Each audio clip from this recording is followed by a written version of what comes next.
Okay, hello everyone. How are you? Nice to see you.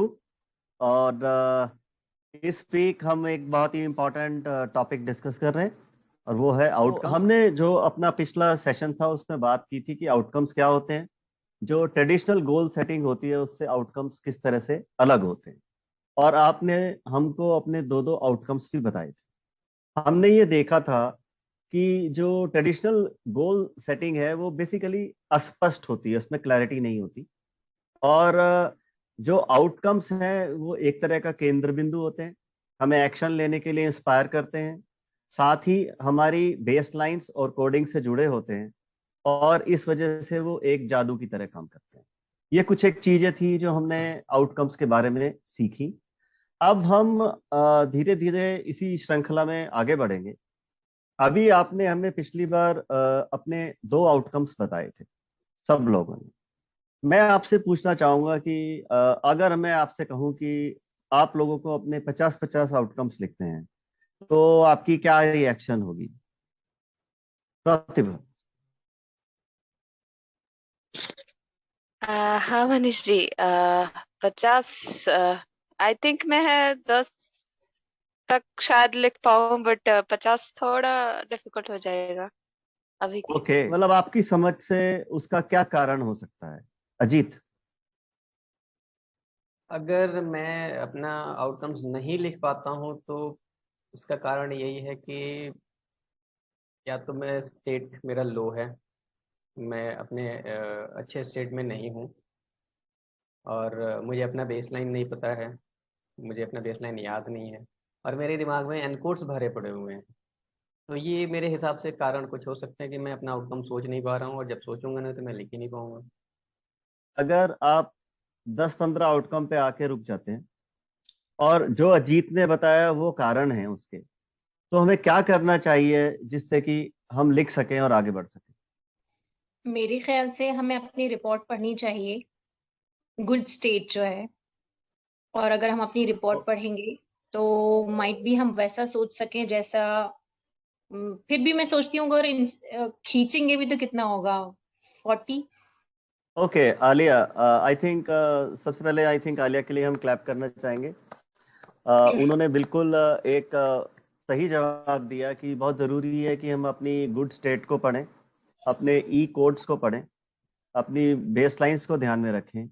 और ये चीज़ें हैं जो हमें उस तरह का कॉन्फिडेंस देंगी, पहली चीज़। और दूसरी बात, जब आप अपनी गुड स्टेट के टच में आ जाएंगे आप देखेंगे कि जो आपकी क्रिएटिविटी और इमेजिनेशन है वो भी जाग जाएगी। एक्चुअली 50 आउटकम लिखने के लिए क्या चाहिए कि आप थोड़ा सा खुल के सोच सकें और आगे सोच सकें। आपने देखा होगा एक स्प्रिंग होता है, अगर उसके ऊपर कोई चीज रख दी तो इसी तरह से हमारा दिमाग भी हमारे नेगेटिव कोड्स, हमारी बैड स्टेट, इन सब के नीचे दबा हुआ है। लेकिन अगर इस वेट को हम हटा लें तो वो एकदम से स्प्रिंग करता है।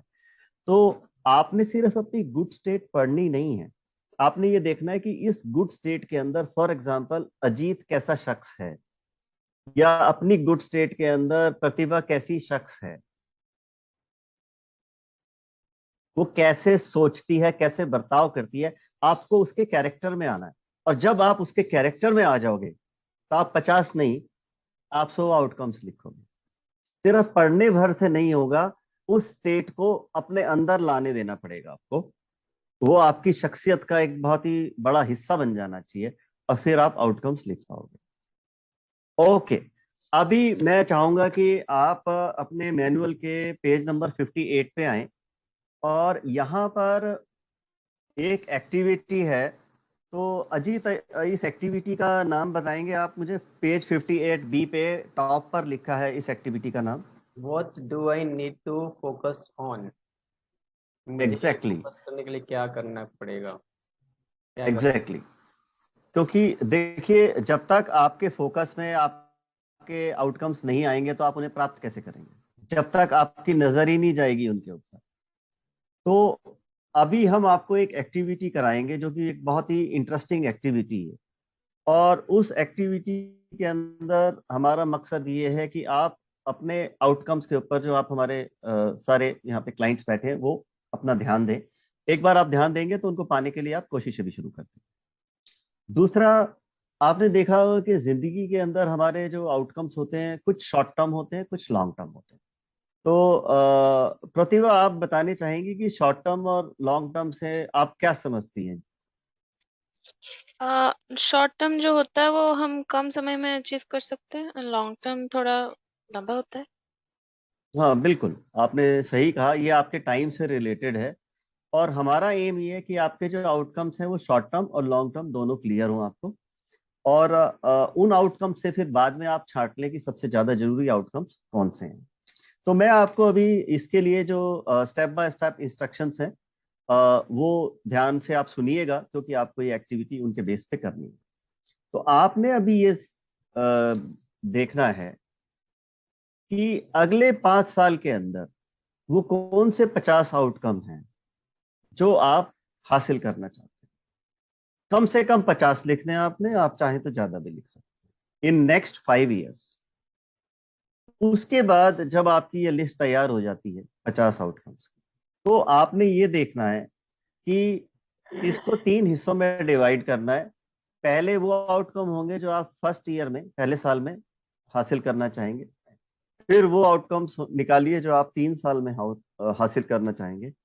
और आप उसके बाद वो आउटकम्स निकालिए जो आप 5 साल या उससे ज्यादा में हासिल करना चाहेंगे। और इनको सर्कल करते जाइए।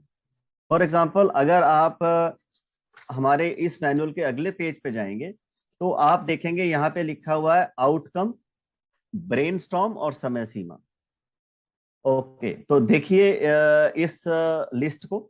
इस लिस्ट के अंदर 1 से लेके 50 तक सीरियल दिए हुए हैं और आगे खाली जगह छोड़ी हुई है।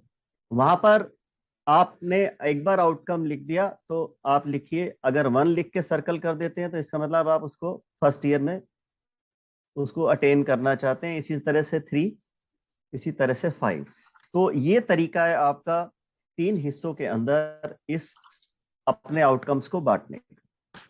दूसरा तरीका इसके अंदर जो आपको ध्यान रखना है वो ये है कि जब आपके 50 आउटकम हो जाएं तो आप ये देखिए कि उसमें से 3 सबसे इंपॉर्टेंट कौन से हैं,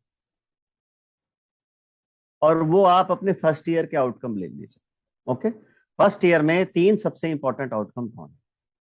उसके बाद हम ये देखेंगे कि क्या प्रोसेस है जिससे हमें पता लगे कि 3 में से सबसे ज्यादा इंपॉर्टेंट कौन सा है, और फिर उसको पाने के लिए हमें किस तरह का ध्यान देना है और आगे बढ़ना है।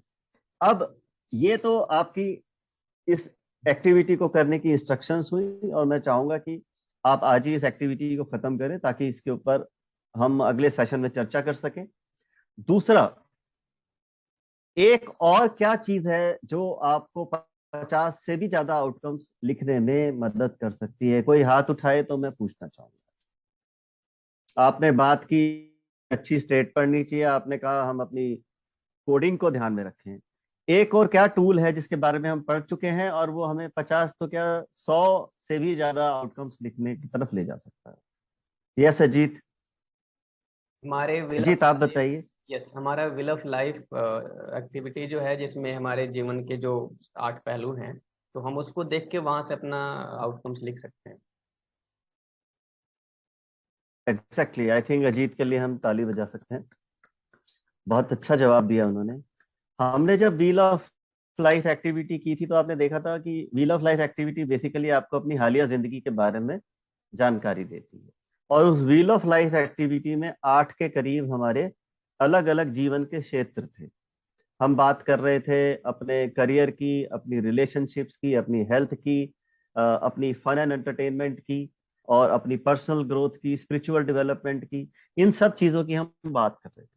और आपने जब इनको मार्क्स दिए थे 10 में से, तो कुछ को आपने हाई स्कोरिंग आपके एरियाज थे और कुछ एरियाज ऐसे थे जो कि लो स्कोरिंग थे। तो प्रतिभा, मैं आपसे जानना चाहूंगा कि अगर आउटकम्स आपको लिखने हैं, आप कौन से वाले एरियाज पर फोकस करेंगी? हाई स्कोर वाले तो ठीक ही है ऑलरेडी, तो आई थिंक मैं लो स्कोर वाले जो एरियाज हैं उसमें पहले फोकस करूंगी ताकि मेरा बैलेंस आ सके एवरी एरिया। Exactly exactly. तो लो स्कोरिंग एरियाज पे जाएंगे तो वहां पे आपके बहुत ज्यादा आउटकम्स मिलेंगे, क्योंकि वहां पे इम्प्रूवमेंट की गुंजाइश है और आगे बढ़ने की गुंजाइश है। तो okay ladies and gentleman, I think we had a very good interaction, जहां हमने देखा कि आउटकम्स की एक हमने रिवीजन की, वो क्या होते हैं, किस तरह से 50 आउटकम्स लिखने हैं, क्या बीच में रुकावटें आ सकती हैं उनको लिखते हुए, और क्या स्टेप्स आपने लेने हैं कि आप 50 नहीं 100 आउटकम्स लिख पाए। तो आप इस एक्टिविटी को पूरा कीजिए, और फिर हम नेक्स्ट सेशन में बात करेंगे कि इन में से सबसे ज्यादा इंपॉर्टेंट आउटकम 3 कौन से हैं, और कैसे एक टूल का इस्तेमाल करके आप अपना नंबर 1 आउटकम ध्यान में ला सकते हैं और उस पर काम करना शुरू कर सकते हैं। Thank you so much, take care.